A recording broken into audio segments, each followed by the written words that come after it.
और जब घर में आती है हरी सब्जी बनाती है। अब पंडित जी भोजन करने बैठे।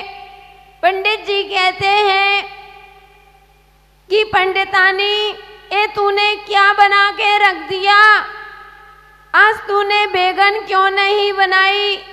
तो वह हाथ जोड़ने लगी, बोले कि पंडित जी साहब क्षमा करना, मुझे मालूम नहीं था कि बैगन में इतने पाप लगता है, बैगन को खाने से इतना दोष लगता है, मुझे पता नहीं। जब मैंने आपका उपदेश सुना, प्रवचन नहीं, ध्यान रखना, प्रवचन तो मुनिराज ही देते हैं, जिनका आचरण अच्छा होता है उन्हीं के प्रवचन होते हैं। उपदेश हो सकते हैं लेकिन प्रवचन नहीं होते। तो बंधुओं, उन्होंने कहा कि जब मैंने आपका उपदेश सुना और उपदेश सुनने में पता चला कि आप इतना बोल रहे हो कि इतना पाप लगता है, मुझे पता नहीं था, इसलिए मैंने वह बैगन रास्ते पर ही फेंक करके आ गई।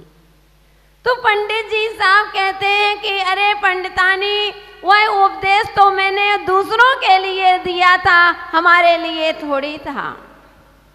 यानी कितनी मायाचारी, कितना छल कपट कि दूसरों के लिए। अब ऐसा उदाहरण, अगर दूसरों को उपदेश दोगे वो आपके आचरण में नहीं होगा तो वह प्रभाव भी नहीं पड़ता है।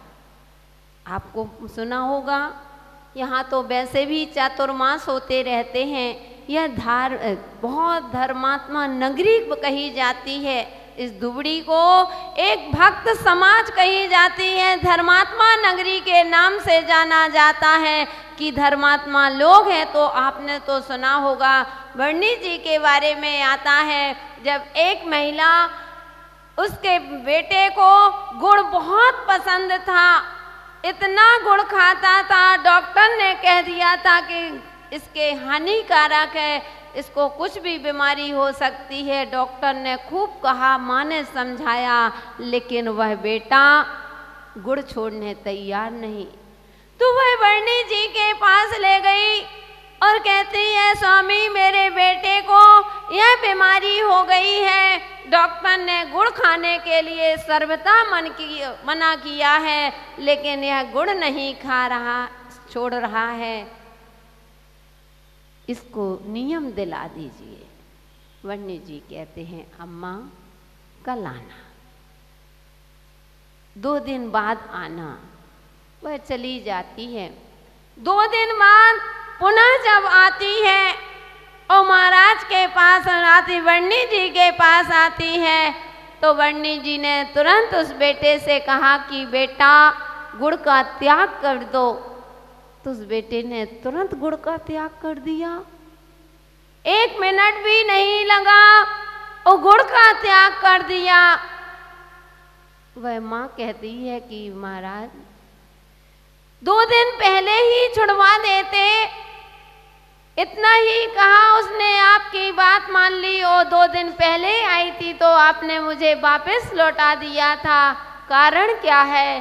तो वह वर्णी जी कहते हैं कि हे माँ, जब उस दिन तुमने त्याग के लिए कहा था, उस दिन मेरा त्याग, गुड़ का त्याग नहीं था। आज मैंने गुड़ का त्याग कर दिया है, इसलिए मैं बच्चे से कह रहा हूँ, क्योंकि बंधु जिसके आचरण अच्छा होता है, उच्चारण और आचरण में अंतर नहीं होता, उसी की बात मानते हो। अगर आज एक साधु के तुमको त्याग दिलाते हैं, जल्दी छोड़ देते हो।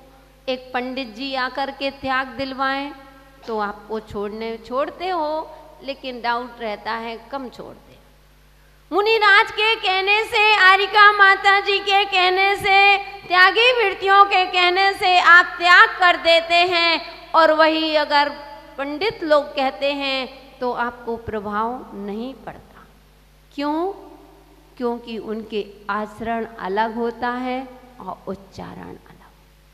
ऐसे ऐसे नेताएं होते हैं, उपदेश देना सरल है। मैंने कहा ना कि पंडितों के, नेताओं के उपदेश हो सकते हैं लेकिन प्रवचन नहीं हो सकते हैं। प्रवचन उसी के होते हैं जिनके उच्चारण और आचरण में कभी अंतर नहीं होता है। ऐसे ऐसे नेता जो अहिंसा धर्म की, अहिंसा की इतना ही व्याख्यान, सूक्ष्म से सूक्ष्म व्याख्यान 1 घंटा उपदेश दिया कि हिंसा में अहिंसा क्या होती है और हिंसा क्या होती है।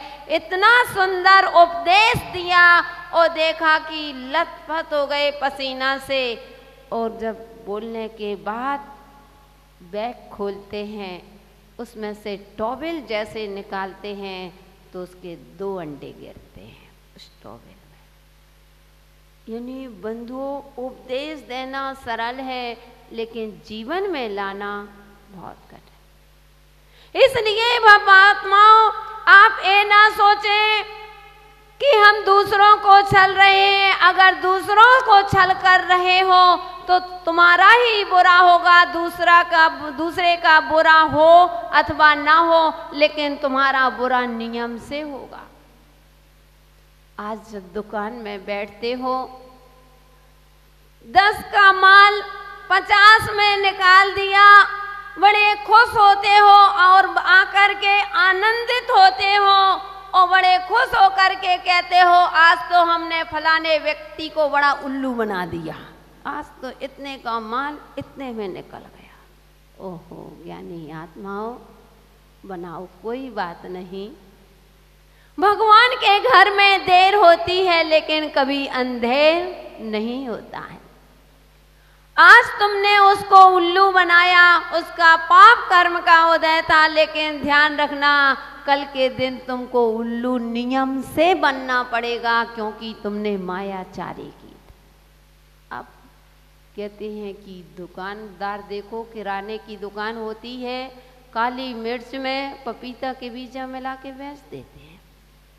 सब कोई नहीं करता लेकिन होता है, दुकानदार ऐसे होते हैं। आजकल मायाचारी इतनी बढ़ रही है, एक तो महंगाई, उसमें ही मायाचारी। तो बंधुओं, पाप करना पड़ता है। 5 का माल अगर 10 में नहीं बताओगे तो आप अपने परिवार का पालन पोषण नहीं कर सकते हो। मायाचारी नहीं करोगे, आपका परिवार, बच्चों का पढ़ाई लिखाई नहीं चल सकती, क्योंकि आज खाने का कम खर्चा है लेकिन पढ़ाई का और प्रदर्शन का ज़्यादा खर्चा है। तो आप बच्चों को नहीं, कम से कम भव्यात्माओं, अगर मायाचारी की है तो एक बार अपनी पिक्चर तो घुमाओ, एक बार तो अपने आप में निंदा गरहा आलोचना करो कि हाय मैंने बुरा किया है, हे भगवान मेरा कर्म मिथ्या हो। कम से कम वह लाइन बन चुकी है, अगर मिट नहीं सकती तो फीकी तो पड़ सकती।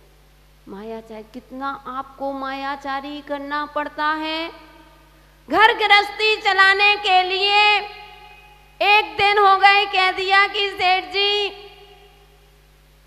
शक्कर खत्म हो गई है, चीनी नहीं है। एक दिन हो गए, 2 दिन, तीसरे दिन आप चीनी ला करके नहीं दोगे तो तीसरे दिन आपको चाय मिलने वाली नहीं है। ध्यान रखना, क्योंकि उन्होंने चीनी मंगाई और आपने चीनी ला करके नहीं दी। आप पूछोगे कि चाय क्यों नहीं बनाई, वह कह देगी कि मैं 3 दिन से तो कह रही हूँ कि चीनी नहीं है, शक्कर नहीं है, शक्कर नहीं है, शक्कर ला के दो, अब है नहीं तो मैं क्या बना दूँ। वो अभी जाके स्टोर रूम में देखो, कम से कम एक डिब्बा 10-15 किलो शक्कर अलग से रखी होगी। कितनी मायाचारी। मतलब हम ये बता रहे हैं किस लिए कर रहे हो। अब आप लोग भी नहीं सोच लेना कि अब रखी होगी, माता जी ने बताया है तो उनकी, वो इसलिए क्योंकि उनको घर कोई अगर उसी समय मेहमान आ जाए तो नारी घर की लज्जा रखती है, वह सबके सामने थोड़ी कहेगी। जब मेहमान आया उसके सामने कहेगी क्या जाओ पहले शक्कर लेकर के आओ, चीनी लेकर के आओ, बाद में चाय बनेगी, नहीं, उस समय वह निकाली। लेकिन मैं ये बताना चाहती हूँ, आखिर मायाचारी तो है, पाप तो है कि कह दिया कि नहीं, एक तो झूठ हो गई और मायाचारी हो गई, यानी तुमने गृहस्थी चलाने के लिए, और जब कर्म होंगे तो कोई भी तुम्हारा साथ नहीं देगा। आखिर कर्म तुमको ही, या तुम बेटा के लिए, बेटियों के लिए, परिवार के लिए इतनी मायाचारी कर रहे हो, लेकिन ध्यान रखना इसका फल तुमको ही मिलेगा, दूसरे को मिलने वाला नहीं है। बंधुओं, मायाचारी छोड़ो, क्योंकि आज मुख में राम और बगल में छुरी होती है, ऐसी कूटनीति चल रही है। लग रहा है ये मेरा दोस्त है, लेकिन दोस्त सबसे बड़ा दुश्मन निकल जाता है कि आज के समय में लोग मायाचारी करके तुम्हारे जैसे मिल करके पूछ लेते हैं और फिर जा कर के बाजार में प्रदर्शन करते हैं। अगर तुमको दुखी हो, ध्यान रखना, कभी पड़ोसियों पर विश्वास मत करना, उसको बताने मत लग जाना, क्योंकि आज का समय मानव ऐसा है कि रो रो के पूछ लेता है और फिर माया हंस हंस करके बाजार में तुम्हारे प्रदर्शन करता है। इसलिए कभी मैं हमेशा कहती हूँ, फूलों में बैठी तितलियों को मत उड़ाइए, फूलों में बैठी तितलियों को मत उड़ाइए, अपने घरों की बात ना सड़कों पे लाइए, अपने घरों की बात ना सड़कों पे लाइए। कभी भी अपनी घर की बात सड़कों में मत लाओ, किसी को मत बताओ। आप सरल हो, आपने बता दिया, लेकिन उसके अंदर मायाचारी भरी है, छल कपट भरा है। आज पूछ सकता है और बाजार में वह तुम्हारा प्रदर्शन करेगा, तुम्हारा साथ देने वाला नहीं है। इसलिए उनको नहीं, उनसे सावधान रहो। और लोग बंधुओं, कितनी मायाचारी आप लोगों के अंदर चलती है। आपसे मतलब आप बुरा नहीं मानना कि माता जी मेरे लिए कह रहे, संसारी प्राणी हो, संसारी प्राणी की ऐसी मायाचारी चलती है कि गंगा गए सो गंगा दास और जमुना गए सो जमुना दास, ऐसी कूटनीति चल रही है। कहते हैं कि अपना काम बनता और भाड़ में जाए जनता, ऐसी कूटनीति चल रही है कि बस मेरा काम बनना चाहिए, भगवान मेरा अच्छा होना चाहिए। अगर दुकान, पड़ोसी की दुकान अच्छी चल रही है, छल कपट से इतना पाप कर्म कमा रहे हो, इतने दुखी हो रहे हो, बाहर से तो कह रहे हो ठीक है, क्योंकि पड़ोसी का बेटा अगर फेल हो जाए तो दुख होता है, लेकिन पड़ोसी का बेटा अगर पास हो जाए तो और ज़्यादा दुख होता है कि ऐसा क्यों हो गया। इतना छल कपट, तो कूटनीति चल रही है। यह कूटनीति ये मान के चलना त्रियंच गति की यात्रा की तैयारी करा रही है।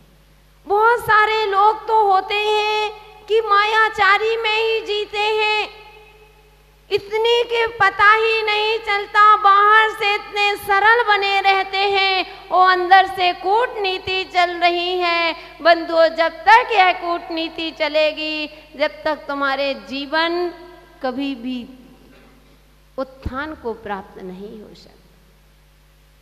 और तो क्या, मायाचारी के खजाने महिला ही नहीं पुरुष भी होते हैं।